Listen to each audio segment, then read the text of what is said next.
Hello and welcome, मैं हूं सागरिका और आप देख रहे हैं बॉलीवुड का hottest news show planet Bollywood news. हम एक बार फिर हाजिर है बॉलीवुड की latest news and hot gossips लेकर।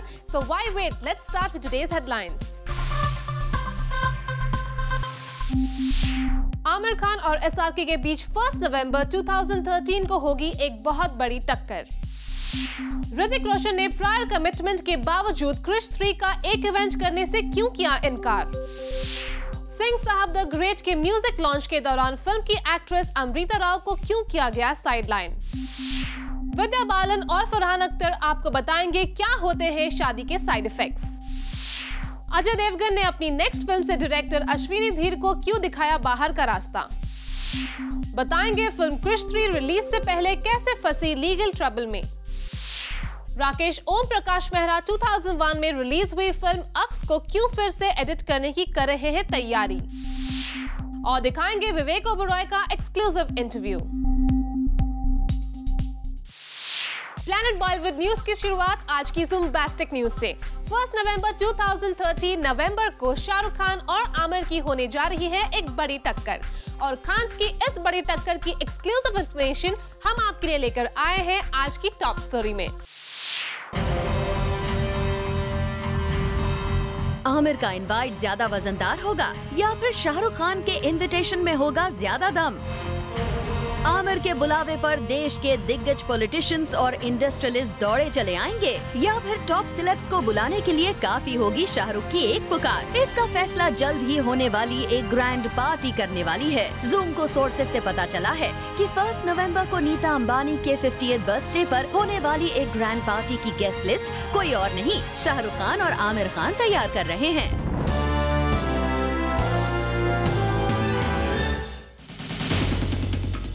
रिपोर्टेडली दोनों ने अपने अपने स्टार पावर के दम पर अंबानीज के इस इवेंट को ग्रैंड बनाने का दावा कर दिया है, और सोर्सेस से पता चला है कि आमिर और शाहरुख अलग अलग इस पार्टी के लिए बड़े बड़े गेस्ट जुटाने में लग गए हैं। जाहिर है ऐसा शायद इसीलिए भी है कि मुकेश अंबानी फोर्ब्स की ताज़ा रिपोर्ट में एक बार फिर इंडिया के रिचेस्ट बिजनेसमैन साबित हुए हैं। ऐसे में शायद शाहरुख और आमिर भी अपनी स्किल से अंबानी फैमिली में अपना दखल साबित करने का मौका नहीं छोड़ना चाहते। आपको ये तो पता ही है कि शाहरुख के बच्चे अंबानी स्कूल में पढ़ते आए हैं। फिर जहां शाहरुख की 2020 क्रिकेट टीम और कई वजहें नीता अंबानी और उनके बीच लिंक बनाती रही हैं, तो वहीं आमिर भी कम नहीं। उनके डेब्यू टेलीविजन शो के दौरान नीता अंबानी के एनजीओ का प्रमोशन खूब हुआ है। फिर आमिर और शाहरुख बॉलीवुड के 2 स्टार्स हैं जिनकी मार्केटिंग स्किल्स की मिसाल दी जाती है। ऐसे में इन दोनों टॉप खान्स की स्किल्स परखने का नीता अंबानी के बर्थडे बैश से अच्छा मौका दूसरा कैसे हो सकता था। इसीलिए सुनने में आया है कि पार्टी की गेस्ट लिस्ट तैयार करने से लेकर गेस्ट को बुलाने तक का जिम्मा इन दोनों स्टार्स के जिम्मे आ गया है। वैसे नीता अंबानी के बर्थडे बैश से शाहरुख खान का एक टेक्निकल कनेक्शन भी जुड़ता दिख रहा है। वो ऐसे कि जब 1 नवंबर की रात नीता अंबानी की ये बर्थडे पार्टी शुरू होगी तो रात के 12 बजते ही टेक्निकली शाहरुख खान का बर्थडे शुरू हो जाएगा। ये तो आपको पता ही है कि 2 नवंबर को शाहरुख खान का बर्थडे मनाते हैं। ऐसे में नीता अंबानी का बैश शाहरुख के लिए अपने दोस्तों से बर्थडे विशेस लेने का मौका भी बन जाएगा। लेकिन आमिर खान इस पार्टी में अपने सबसे खास दोस्त सलमान खान को बुलाकर शाहरुख खान के अरमानों पर पानी फेर सकते हैं, क्योंकि हो सकता है कि अब की बार शाहरुख से सामना होने पर सलमान आगे बढ़कर उन्हें गले न लगाएं, क्योंकि सलमान ऐसा सिर्फ होली या रमजान के महीने में करते हैं। मेरा मानना इस पे ये है कि रमजान का महीना है, होली मंथ रमजान, ये जेस्चर मुझे ही नहीं बल्कि हर एक को करना चाहिए कि you passing somebody, it's a good thing to shake hands, to hug. अगर मैं नहीं करता, what is the use of that? I mean, it's not being human. इसीलिए गले लगाना तो दूर, होने को तो ये भी हो सकता है कि आमिर एक बार फिर शाहरुख का जिक्र छेड़कर सलमान को उकसाते नजर आ जाएं।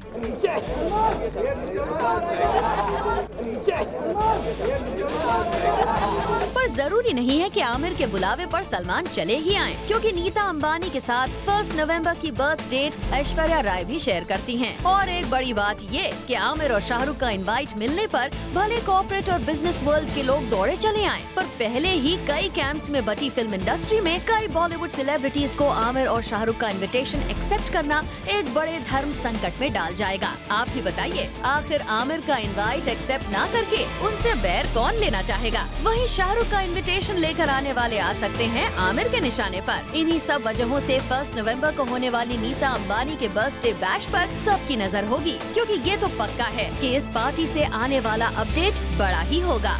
Bureau report, zoom, Mumbai.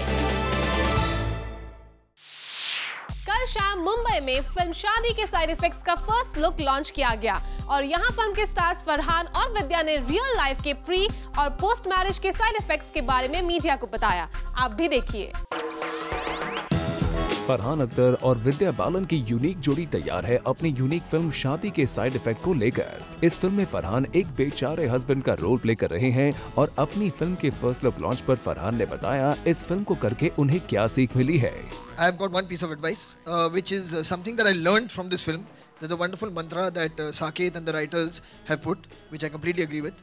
वो ये है कि जब मैं गलती करता हूँ अपनी शादी में तो मैं सॉरी कहता हूँ, और जब मेरी बीवी गलती करती है तब भी मैं ही सॉरी कहता हूँ। तो I think that's a very very good mantra. वैसे फरहान के बाद विद्या ने भी बताया कि इस फिल्म में काम करने के बाद उन्हें कौन सी सीख मिली है।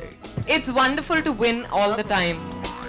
शादी के बाद वही होता है, आप हमेशा जीतते हैं, हम हमेशा जीतते हैं।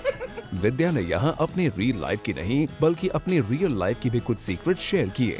I must say that I found he's a very good actor.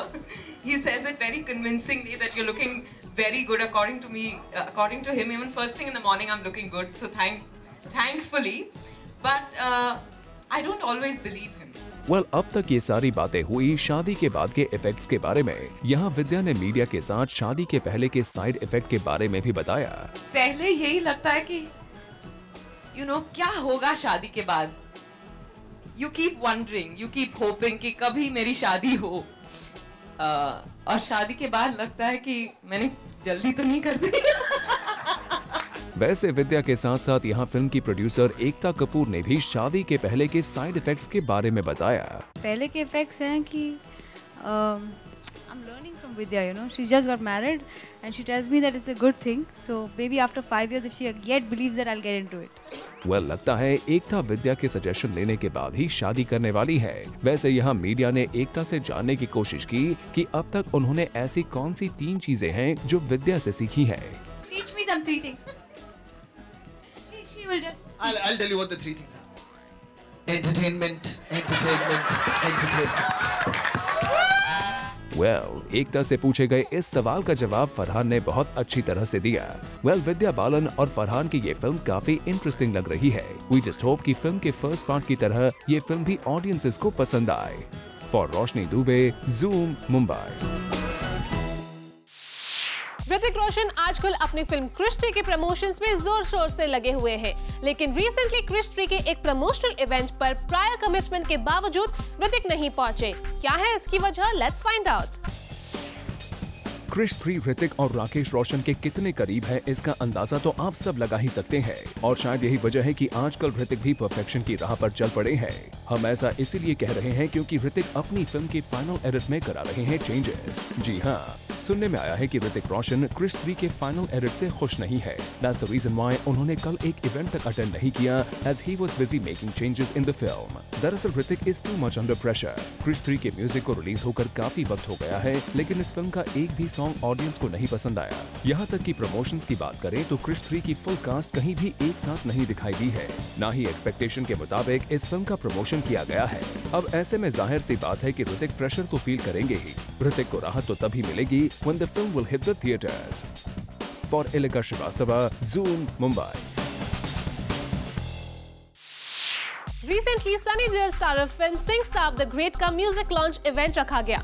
यहाँ फिल्म की पूरी स्टार कास्ट मौजूद थी। फिल्म की एक्ट्रेस अमृता राव भी इस इवेंट को लेकर काफी एक्साइटेड थी, लेकिन इवेंट के शुरू होते ही इस फिल्म के मेकर्स ने अमृता को साइडलाइन कर दिया। आप भी देखिए। सिंह साहब द ग्रेट के म्यूजिक लॉन्च पर अनिल शर्मा से हो गई एक गलती। सबसे पहले मैं बुलाना चाहूँगा इस फिल्म में जो मेरी नई हीरोइन है मिस उर्वशी राउतेला, जो आनंद राज जी के साथ बिजी हैं बहुत बात करने में, वो जरा स्टेज पर आएँ। ये न्यू फाइंड उर्वशी राउतेला जी हैं, मिस यूनिवर्स इंडिया 2012। अब मैं चाहूँगा अंजलि अब्रोल जी आएँ।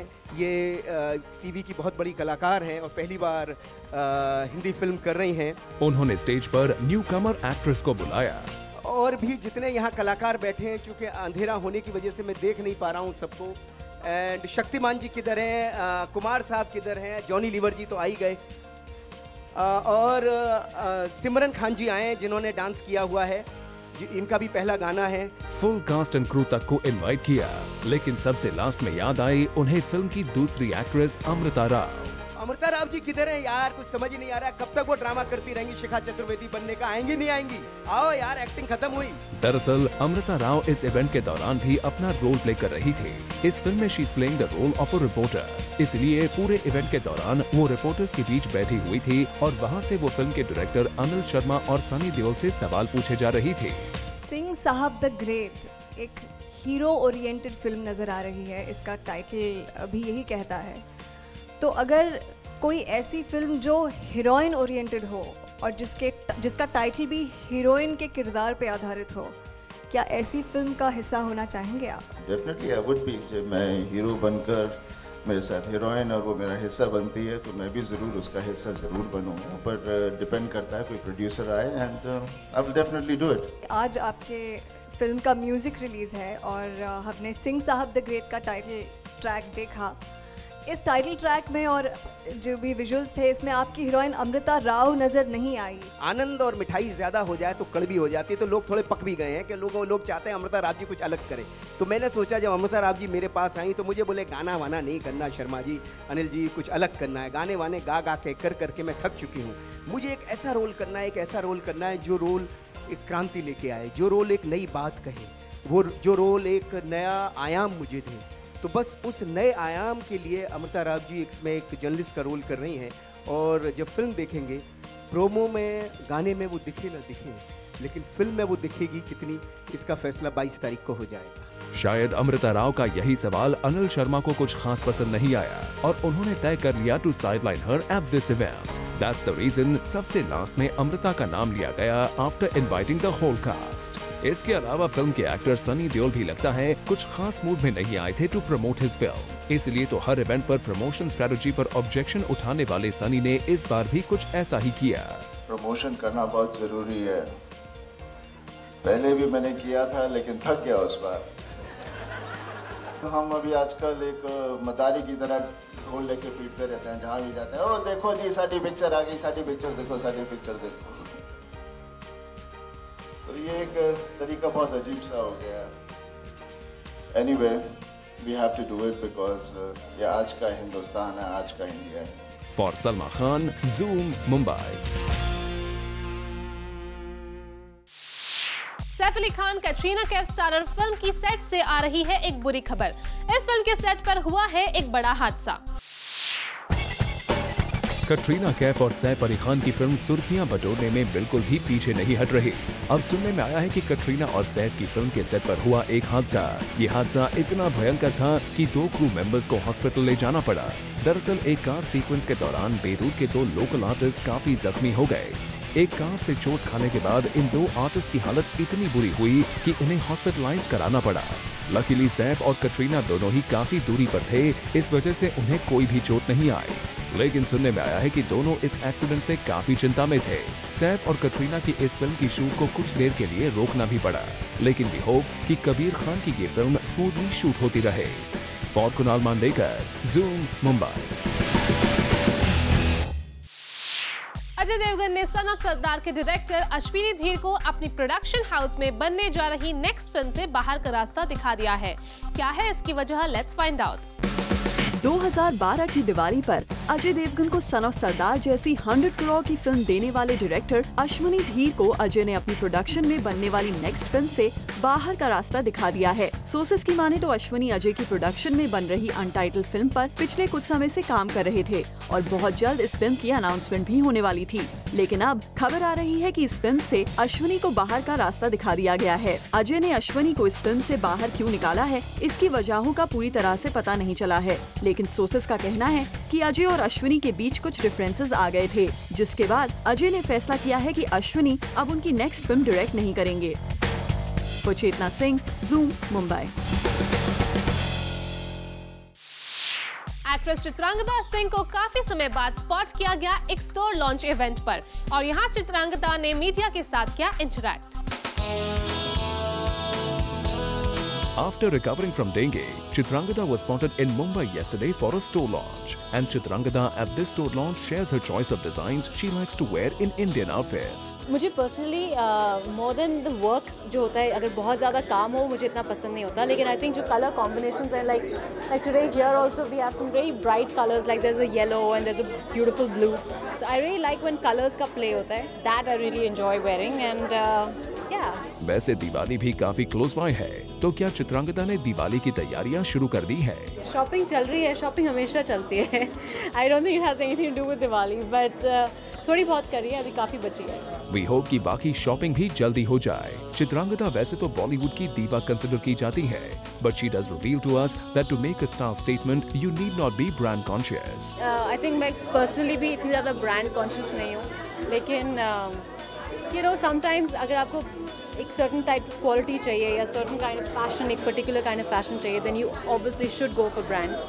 आई don't think you should do fakes. I would not recommend कि आप फेक चीज़ें खरीद के उसमें इन्वेस्ट करें. सो या if you want to buy something, buy original, buy real, लेकिन ज़रूरी नहीं है कि आपको फैशनेबल होने के लिए you need to have brands. Well Chitrangada, we hope कि आपकी इस बात से बॉलीवुड की दूसरी एक्ट्रेसेस भी सहमति दे. For Rudrani Chattoraj, Zoom, Mumbai. Planet Bollywood news में फिलहाल वक्त है एक छोटे से ब्रेक का. ब्रेक के बाद आपको बताएंगे फिल्म क्रिश 3 रिलीज से पहले कैसे फंसी लीगल ट्रबल में, और साथ ही बताएंगे राकेश ओम प्रकाश मेहरा 2001 में रिलीज हुई फिल्म अक्स को क्यों फिर से एडिट करने की कर रहे हैं तैयारी. बॉलीवुड से जुड़ी कोई भी न्यूज आपसे ना हो जाए मिस, इसलिए बॉलीवुड की हर छोटी से लेकर बड़ी खबर हम आपके लिए रोज लेकर आएंगे हमारे खास सेगमेंट बिट्स एंड बाइट्स में. खबरों की माने तो मध्य प्रदेश बेस्ड एक राइटर ने क्रिश 3 के मेकर राकेश रोशन पर आरोप लगाया है कि इस फिल्म के लिए राकेश ने उनकी स्क्रिप्ट ली थी, लेकिन इसके बदले उन्हें कोई भी अमाउंट पे नहीं किया. इस मामले में इस राइटर ने कोर्ट का दरवाजा खटखटाया है और क्रिश 3 की रिलीज पर बैन लगाने की मांग की है. खबरों की माने तो तुषार कपूर बहुत जल्द डिजाइनर शबीना खान के साथ मिलकर एक फिल्म प्रोड्यूस करने जा रहे हैं, और सोर्सेज की माने तो तुषार कपूर की इस फिल्म में एक्टर अजय देवगन नजर आ सकते हैं. रिसेंटली शिल्पा शेट्टी और राज कुंद्रा के फिल्मालय स्टूडियोज में कुछ पॉलिटिकल पार्टीज के वर्कर्स ने तोड़फोड़ की थी, जिसके बाद अब शिल्पा शेट्टी और राज कुंद्रा इस पॉलिटिकल पार्टी के लीडर से मिलने पहुंचे और इस पूरे इंसिडेंट पर इन दोनों सेलिब्रिटीज ने अपनी राय रखी. इससे पहले भी कई बार बॉलीवुड पॉलिटिकल पार्टीज के निशाने पर रह चुका है. एक्टर अभिषेक बच्चन आजकल अपनी upcoming film happy new year के लिए एक रिगरस एक्सरसाइज रूटीन फॉलो कर रहे हैं, और सोर्सेज की माने तो रिसेंटली अपनी एक्सरसाइज रूटीन के दौरान हैवी वेट उठाने की वजह से अभिषेक इंजर्ड हो गए और उनके ट्रेनर ने उन्हें कुछ दिन तक जिम से दूर रहने की सलाह दी है. राकेश ओम प्रकाश मेहरा 2001 में रिलीज हुई अपनी फिल्म अक्स को फिर से एडिट करने जा रहे हैं. दरअसल राकेश को लगता है कि उन्होंने अपनी इस फिल्म को रिलीज के वक्त ठीक से एडिट नहीं किया था. यही वजह है कि फिल्म के न्यू एडिटेड वर्जन को राकेश डीवीडी पर रिलीज करना चाहते हैं. खबरों की माने तो सलमान खान स्टारर फिल्म जय हो के राइट्स सोहेल खान ने AR मुरुगदॉस से लगभग 4.5 करोड़ रुपीस में खरीदे हैं. इस फिल्म को AR मुरुगदॉस ने ईयर 2006 में स्टालिन नाम से बनाया था और इस फिल्म के लीड एक्टर चिरंजीवी थे. रिसेंटली खबर आई थी कि सोनम अपने पेरेंट्स के घर से एक दूसरे घर में शिफ्ट करना चाहती है और इसलिए वो नया घर ढूंढ रही हैं. लेकिन अब सोनम ने इस तरह की खबरों से इनकार कर दिया है और सोनम का कहना है कि जब तक उनकी शादी नहीं हो जाती वो अपने पेरेंट्स के साथ ही रहेंगे. मनीषा कोइराला, जो अभी कुछ दिनों पहले ही यूएस से कैंसर का इलाज करवा कर लौटी हैं, वो इस वक्त जॉन्डिस से जूझ रही हैं. मनीषा 2013 एंड से बॉलीवुड में वापसी करने की तैयारी कर रही थी, लेकिन अब तबीयत खराब हो जाने की वजह से मनीषा को अपना ये प्लान कैंसिल करना पड़ा है. एक्टर कादर खान ने कुछ दिनों पहले अपने एक इंटरव्यू में ये कहकर सबको चौंका दिया था कि वो अब अमिताभ बच्चन को खुद का दोस्त नहीं मानते. कादर खान अमिताभ बच्चन से कुछ पर्सनल रीजंस की वजह से नाराज थे, लेकिन अब कादर खान का कहना है कि बिग बी ने खुद कॉल करके उनसे हर इशू पर बात की है और अब इन दोनों स्टार्स के बीच सब कुछ ठीक ठाक है. Legendary late painter MF Husain की लाइफ पर बेस्ड फिल्म लीगल ट्रबल में फंस गई है. दरअसल इस फिल्म को बना रहे मेकर्स के पास MF हुसैन के बेटे ने लीगल नोटिस भेजकर ये जानने की कोशिश की है कि बिना उनकी फैमिली की इजाजत के वो इस फिल्म पर कैसे काम शुरू कर सकते हैं. फिल्म क्रिश 3 में विवेक ओबरॉय एक विलन का रोल करके काफी एक्साइटेड है और रिसेंटली इस फिल्म में अपने रोल के बारे में विवेक ने जूम के साथ की एक्सक्लूसिव बात. Take a look. Hi Vivek, welcome to the show. Thank you so much for being here. Thank you so much. It's always a pleasure. Mr. Rakesh Roshan wrote this role, with you in mind. Does that feel really great? It's a double-edged sword. The first time he told me that, it was an incredible honor. I was elated, I was flying, I was like, wow, legendary director like Mr. Rakesh Roshan, somebody who's on my, list of directors to work with before I die. He's saying something like this, and the second immediate thought was, oh my God, what if I don't live up to his expectations? I better work so hard, I better be so good that I go beyond his expectations. So it was a double-edged sword, but I think it kind of helped me stay focused and work really hard. Yeah, but he was just telling me that he wasn't very sure that he'll do the role because it was like a bad guy, evil role. So it's like, I'm not sure. And then he just gave me the script and said, "Padh ke dekho, what do you think of it?" Tell us about that entire experience. So first thing, I didn't even know what I was coming here for. Okay. Dugu just said, Dad wants to meet you. I said, okay, I came to meet Gudu uncle. And he just put a script in front of me and he said, read it. Okay. And I opened it and I see Krish 3, because they produce other films. Exactly, so I didn't know I said, Krish 3? How come me? What's going on? Didn't understand. Then read through the whole script. As I went through the script, I loved this character, this character of Carl, because it wasn't a stereotypical villain, A villain is a villain. Yeah. But some villains, they write so interestingly, which has an entire graph, There's a whole reason why they're a villain. There's a reason what's made them go there emotionally. Right. And that was there in this film. Okay. And I loved that. I loved the whole, it was like, if you looked at it from the opposite angle, it was the anti-hero. So it was a hero-villain kind of character. Right. And I loved it. And I came to him and I said, A, the script is brilliant. B, is this the role you want me to play? And he was like, yeah. I said, I'm absolutely doing it. And he was like, what? Really? I was like, yeah, 100%. I no issues with anything. I absolutely love it. I'm doing this film. And we also heard how you came dressed in the entire costume and the look and shocked him. Yeah, that's How was that? The thing was that we were discussing how it should look. Yeah. How the character should look.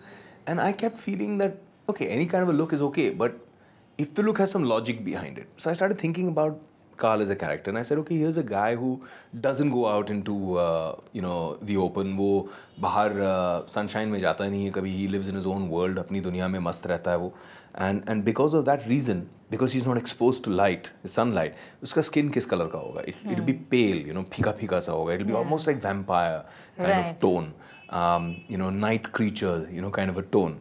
So I got an idea from there and I called my makeup artist, who's been my makeup artist 12 years now, Nitin Shitole, 11 years. And he kind of kept experimenting stuff and I kept saying, nahi ye, nahi ye, ye nahi ye. And finally we got something. I said, yaar, ye theek lag raha hai. So I said, should I send him a picture? I said, no. I picked up the phone, I called him, I said, uncle, you home? He said, yeah, I'm home, beta. I said, I'm just coming. So I just landed up at his house, ting-tong. The door opened and people were like, whoa, what is this? What was Hrithik's reaction? So he called Dugu and Dugu saw it and he said, dude, I don't know what to say. I mean, it's just looking great. And then they called a photographer, they took some pictures, they saw those pictures and they said, this is it, this is the look. And after that it was interesting because then my entire world, which was my manvars, my creatures, the creations that I've created, and Kaya, which is Kangana's character. So they all had that same tone. So they went into that whole look as created as one big uniform tone. So it was super fun, In fact, Hrithik was telling us he loved your role so much, he was almost ready to grab it. I was thankful. Thankfully he didn't. I told him, look, dude, you're already playing the superhero. You're playing the regular guy. You're playing the father. You're playing 3 roles in one film, man. Come on, be satisfied. Let me play this one. It was such a fabulous role and it was so cool, it was interesting because for me, working with the Roshans was such a rewarding experience. It was such a fabulous experience because they were so inclusive, and so positive, so secure, no insecurities. Really? So would invite all your suggestions, would invite your opinions, whether it's your role or about the film or about just the general betterment of the film. And you felt that you weren't working for somebody, you were working with somebody. It was such a cool feeling, and the generosity. It was also supposed to be very real perfectionist. That were there too many takes and retakes? No, but I loved that, I loved that because the one thing that you feel when you're working with Mr. Rakesh Roshan is that he won't let me go wrong. And that gives an actor a totally different confidence because you know that my performance galat ja hi nahi sakta because in the last 20 years he's never made it go wrong with anybody. No actor has been part of a Rakesh Roshan film and performed badly. He's that brilliant a director. So I think that was it was physically challenging. It was very difficult. And I remember the first shot of the film. was mine, and I was so nervous. I didn't eat the night before. I didn't have breakfast. I didn't sleep the night before. My wife was like, "Are you sure? Are you okay? You should Have sleep. you ever been so nervous for a role before this? Not in a long time. Really? Not in a long time. I think the last time I was this nervous about a film, about a role, was probably Shootout. Yeah. I think it was probably then. Was it because this movie is so large than life? You know, the scale is so grand. Is that Of course. also? And the fact that, you know, the first day, first shot was mine. So I was really, really nervous. I was panicked. And went in and I said, you know what happens with roles like this is, if you get the first note right, then you're sorted. Yeah. Then it just flows like music. Like, exactly. Exactly, yeah. You hit the nail on the head. It's like music. But if you get the first note wrong, if it's a false note, you're screwed. Yeah. So for me, I was very, very nervous about that. And I remember doing the first shot. And suddenly that pause between when you finish and a director calls cut seemed like an eternity. It just kept going on and on and on. I was like, okay. I'm waiting and suddenly I hear this really exuberant voice on the mic going, okay. And I was like, there. you know. And then he came, he gave me the biggest hug and he says, now I know we're making this film. Wow. And Dugu was a level below in the set. And I remember looking up from him, up from above, looking at him and going like, okay, what do you think? And he was sitting on the monitor, he turned around and he just went like that. Wow. And it just felt so good. It was such a high. Wow. And the next thing I said immediately was, okay, I need a 10-minute break. I need to eat something. I'm going to collapse otherwise. I've been starving since last night. It's great talking to you, Vivek. Pleasure. Let's hope this one is a super success, just like your previous one. Thank you Give so you all much. the superpowers. Thank you so much. Thank So you sweet so of much, you. Vivek. Thanks. Planet Bollywood news में फिलहाल वक्त है एक छोटे से break का, लेकिन आप कहीं मत जाइए क्योंकि ब्रेक के बाद भी बाकी है बहुत कुछ खास. So stay with us. Shahid Kapoor की सिस्टर बहुत जल्द बॉलीवुड में डेब्यू करने जा रही है. किस फिल्म से हो सकती है शाहिद की सिस्टर की बॉलीवुड में entry? Let's find out. Shahid Kapoor का बॉलीवुड में भले ही इन दिनों करियर खास ना चल रहा हो, but there's someone else from Shahid's family who will be entering the Bollywood industry soon. और ये है शाहिद कपूर की step sister Sana Kapoor, who is the daughter of Supriya Pathak. जी हाँ, न्यूज तो यही मिली है कि शाहिद कपूर की स्टेप सिस्टर बहुत जल्द बॉलीवुड में अपना डेब्यू करने वाली है और ये फिल्म यूथ ओरिएंटेड होगी. Apparently, Shahid's sister will be paired opposite a young actor. The film will be an intense drama, and Sana Kapoor will be seen playing quite a different role. Well, Shahid Kapoor की बहन ने तो अब मानो बॉलीवुड में entry मार ही ली है. अब देखना ये होगा कि सिस्टर की हेल्प में ब्रदर कितने आगे आते हैं. For Rudrani Chattoraj, Zoom, Mumbai.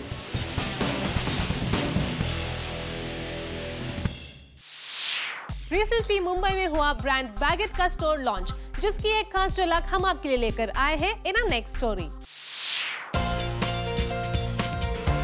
Recently, Baggett के new collection का launch हुआ, जहां we got to see the life-size bag on the canter, and the canter was designed in a carnival theme, which was amazing to see. Well, the creative view doesn't end over here, क्योंकि carnival collection को display करने के लिए Baggett team made a special window as well. अपने इस collection के बारे में हमने Baggett की MD नीना लेखी से भी जाना. चलिए, let's hear what the collection is all about. So the Carnival Connection is what we're doing right now. I guess it's a connect, but you know, the whole city is going to be partying October to December. It's a main season for all of us to be out there, enjoy ourselves. But I think it's more about, you know, you being your individualistic and being your style, carrying your style the way you want. So the carnival is all about celebration, and that is what we have portrayed through our collection. Masks, plumage, feathers, and you know, all of them cut very intricately with laser cut and different techniques our team has used to bring this forward for all of you all. Well, as the MD talks about Baggett's Carnival collection, it does seem appealing to our eyes, and we are sure you would like it too. So get to the Baggett store and get one for yourself. Bureau Report, Zoom, Mumbai. Planet Bollywood news में फिलहाल वक्त है एक छोटे से break का. Break के बाद आपको दिखाएंगे आज के पूरे एपिसोड का रिकैप एक खास सेगमेंट पीबी न्यूज एक्सप्रेस में, और साथ ही दिखाएंगे हमारे ट्विटर क्वेश्चन पर क्या है ऑडियंसेस का रेस्पॉन्स.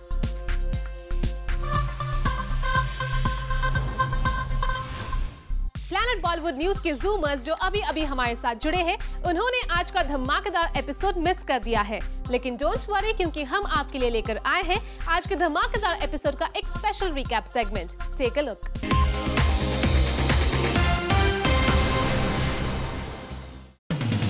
खबर है कि अभिषेक बच्चन अपने एक्सरसाइज रूटीन के दौरान हैवी वेट उठाते वक्त इंजर हो गए हैं और उनके ट्रेनर ने उन्हें कुछ दिनों तक जिम से दूर रहने की एडवाइस दी है। दरअसल Abhishek, Deepika Padukone, Shahrukh Khan happy new year के लिए एक रिगरस एक्सरसाइज रूटीन फॉलो कर रहे हैं और सोर्सेज की माने तो इसी तैयारी के दौरान अभिषेक को ये इंजरी हुई है।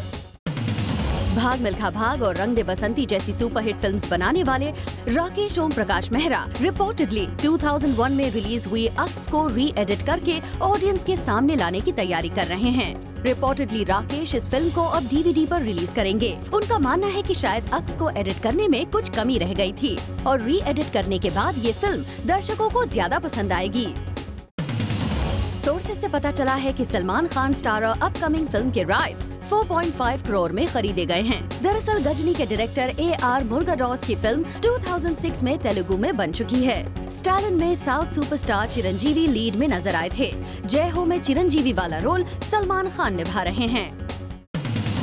कुछ दिनों पहले एक्टर राइटर कादर खान ने जूम को एक्सक्लूसिवली सदी के महानायक अमिताभ बच्चन से चल रही उनकी नाराजगी के बारे में बताया था, पर अब खबर है कि कादर खान ने बिग बी से नाराजगी खत्म कर ली है। कादर खान का कहना है कि बिग बी के पर्सनली उनसे बात करने के बाद दोनों के डिफरेंसेस खत्म हो गए हैं। सोर्सेज की माने तो क्रिश 3 के फाइनल एडिट से ऋतिक रोशन खुश नहीं हैं, लेकिन उससे भी बड़ी खबर ये है कि जब क्रिश 3 की रिलीज को सिर्फ 3 दिन रह गए हैं, तब ऋतिक उसमें कुछ चेंजेस कर रहे हैं। इन चेंजेस के चक्कर में ऋतिक ने एक रीसेंट इवेंट तक कैंसिल कर दिया, जिससे फाइनल प्रिंट्स निकलने से पहले वो क्रिश 3 के फाइनल एडिट में डिजायर्ड चेंजेस कर पाएं। रिपोर्टेडली शाहिद कपूर की स्टेप सिस्टर सना कपूर का जल्द ही बॉलीवुड डेब्यू होने वाला है। साशा की सिस्टर सना एक यूथ ओरिएंटेड फिल्म से बॉलीवुड डेब्यू करेंगी। बता दें कि सना पंकज कपूर और सुप्रिया पाठक की डॉटर हैं। सनी देओल की अपकमिंग फिल्म सिंह साहब के म्यूजिक लॉन्च से निकलकर आई है अमृता राव को इग्नोरेंस मिलने की खबर। दरअसल फिल्म के म्यूजिक लॉन्च से इवेंट में सनी देओल के ऑपोजिट नजर आने वाली उर्वशी रौटेला को अमृता से ज्यादा लाइमलाइट मिली और फिल्म में एक जर्नलिस्ट के रोल में नजर आने वाली अमृता एक आम जर्नलिस्ट की तरह कैमरे के पीछे रह गयी। अपकमिंग फिल्म शादी के साइड इफेक्ट्स के साथ फरहान अख्तर और विद्या बालन की यूनिक जोड़ी ऑडियंस के सामने आने के लिए तैयार है। रिसेंटली फिल्म का फर्स्ट लुक लॉन्च रखा गया, जहां फिल्म की स्टार कास्ट यानी फरहान और विद्या बालन के साथ फिल्म के प्रोड्यूसर्स प्रीतिश नंदी और एकता कपूर भी नजर आए। एक रीसेंट सर्वे में बॉलीवुड की मोस्ट अट्रैक्टिव पर्सनालिटी का खिताब मिलने के बाद बॉलीवुड के रिचेस्ट सेलिब्रिटी का खिताब भी शाहरुख खान के नाम हो गया है। एक चाइना बेस्ड कंपनी के रीसेंट सर्वे में किंग खान की संपत्ति $400 मिलियन से भी ज्यादा आंकी गई है। गौर करने वाली बात यह है कि इस सर्वे में सिर्फ उन सेलेब्स का नाम शामिल किया जाता है जिनके नाम $300 मिलियन से भी ज्यादा की संपत्ति हो। जूम को सोर्सेज से पता चला है कि आमिर और शाहरुख खान 1 नवंबर को होने वाली नीता अंबानी की बर्थडे पार्टी के लिए सेलिब्रिटी गेस्ट जुटाने में लगे हैं। रिपोर्टेडली 1 नवंबर को नीता अंबानी के 50th बर्थडे पर एक ग्रैंड पार्टी की तैयारी हो रही है और इसी पार्टी में दोनों टॉप खान्स अपनी स्टार पावर को यूज करके कई टॉप सेलेब्स को बुला रहे हैं। अगर ये खबर सही है तो प्रोड्यूसर्स मीट के बाद ये शायद पहला मौका है जब SRK आमिर किसी कॉमन इंटरेस्ट के लिए काम कर रहे हैं।